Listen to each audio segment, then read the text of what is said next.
Fox 12 Now. Welcome back to Fox 12 Now. I'm Greg Nibbler. There is a live shot right there of the Columbia River.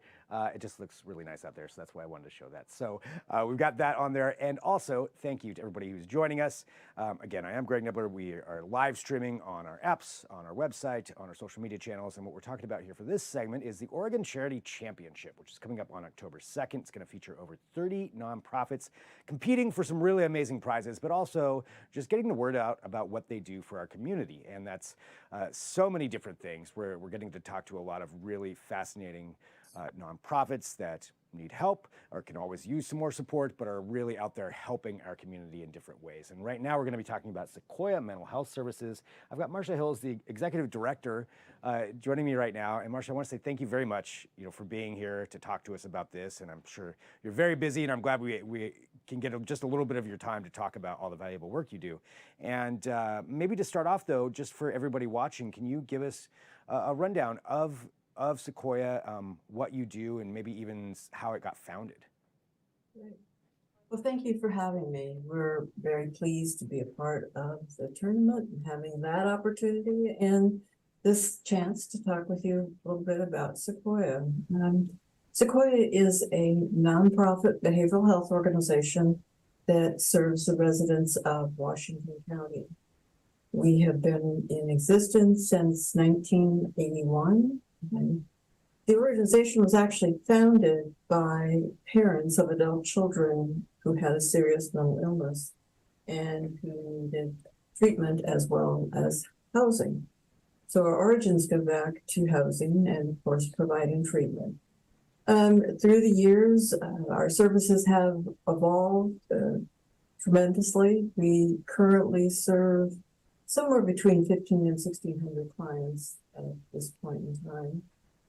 We provide an array of services that includes care for adults with a serious mental illness, children and their families. We provide substance use services.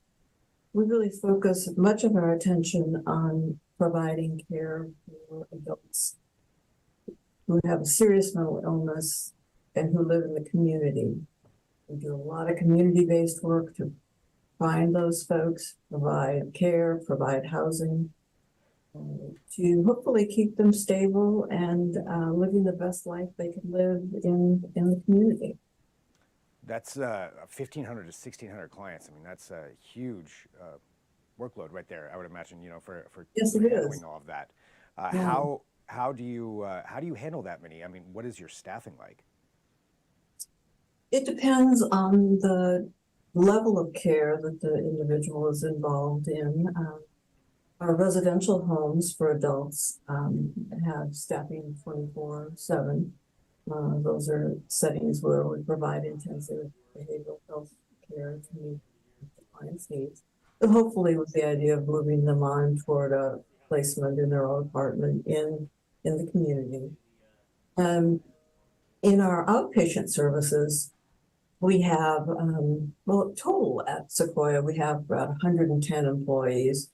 Roughly half of those are providing outpatient services, and the others are working in our residential or supportive housing settings. How have you seen, since 1981, so this has been a long time in the community that you've been working, but something I'm curious about just over the last, say, few years, between COVID, between everything else, how have you seen the need for your services change? The need for services has increased dramatically. I think that through the ordeal of the pandemic, the need for behavioral health services has really had a light shown on it and been more clearly seen as a health need, just like any other physical health concern.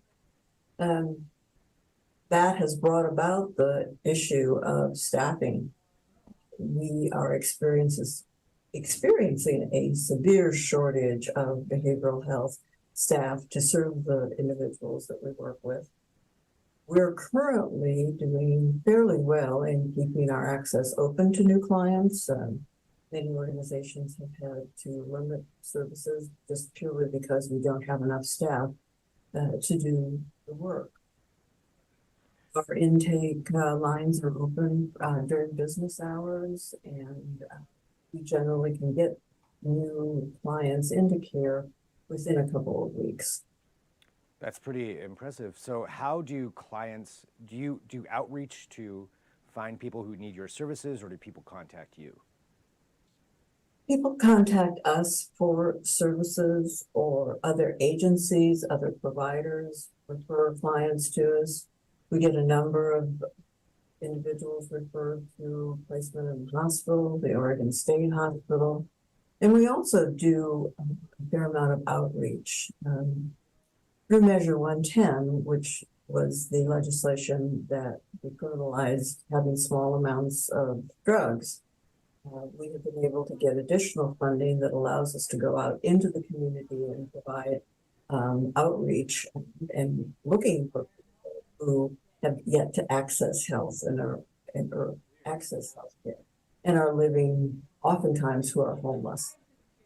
That's interesting. So you will go out and actually have people go speak to someone who may be experiencing that, and then talk to them and see if they're, do they need to, I'm assuming somebody has to want to accept the services, or how does that work actually? Exactly.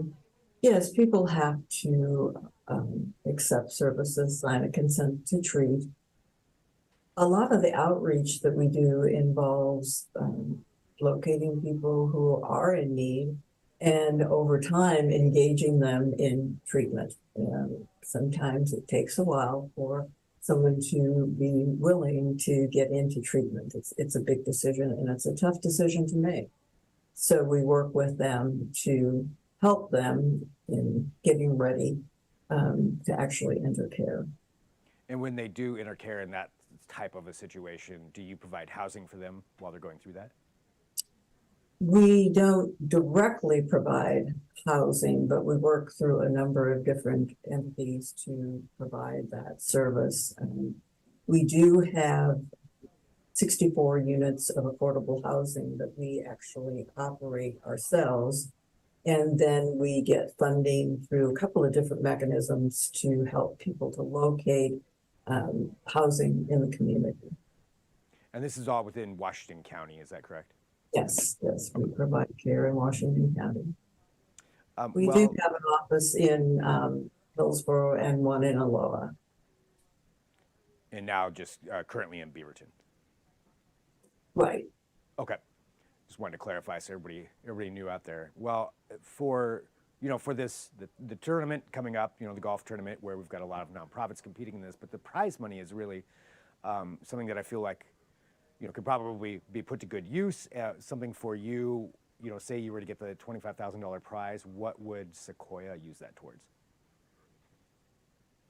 Well, given that our funding primarily comes through the Oregon Health Plan, some commercial insurance, the usage of those dollars is pretty restrictive, and we have to be very cautious, and oftentimes can't access some of the services, some of the training that we need through that mechanism.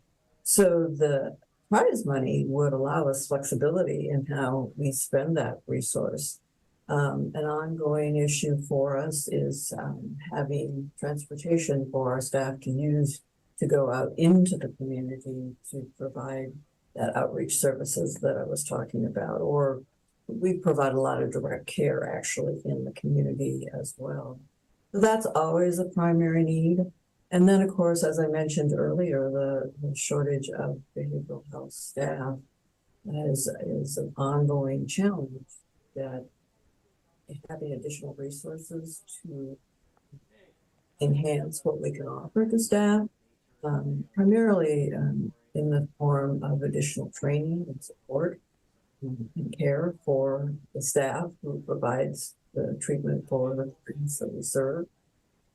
I think those are primary issues for us that would be helpful if we were able to be so lucky as to be one of the winners of the prizes. Do you have a good team lined up? I think so. I'm not a golfer, but I have some staff who are very excited about attorney and as I understand it, are pretty good. So maybe we have a decent chance.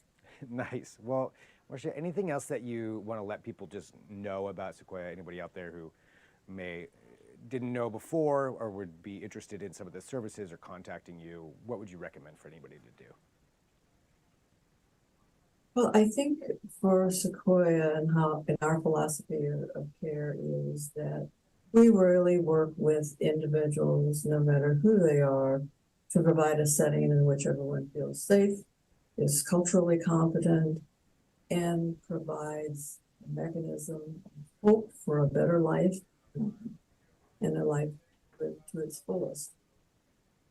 Well, Marcia, thank you very much for joining us here today to talk about this and to get the word out about Sequoia, just for anybody who didn't know, find out more about all the work that you do for the community, and appreciate you being here with us today.